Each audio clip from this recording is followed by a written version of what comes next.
महंगाई के मारे अफराद के लिए अच्छी खबर, हफ्तावार महंगाई में 0.22% की कमी हो गई। महंगाई की मजमूई सालाना शरह 15.15% हो गई। वफाकी इदारा शुमारियात ने महंगाई से मुतल्लिक हफ्तेवार रिपोर्ट जारी कर दी। एक हफ्ते में 13 अशिया ज़रूरिया की कीमतों में इजाफा हुआ।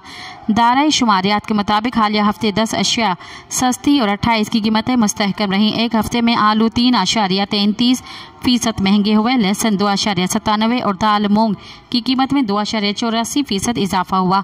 अंडे 2.2 के लिए और केले 0.75 और टमाटर 0.48% महंगे हुए।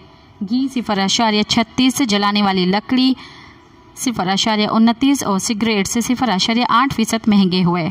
मज़ीद ख़बरन ऐं तफ़सीलात लाइ विज़िट कयो असांजी वेबसाइट www.awamiNewsHD.com ऐं ॾिसंदा रहो अवामी न्यूज़ HD।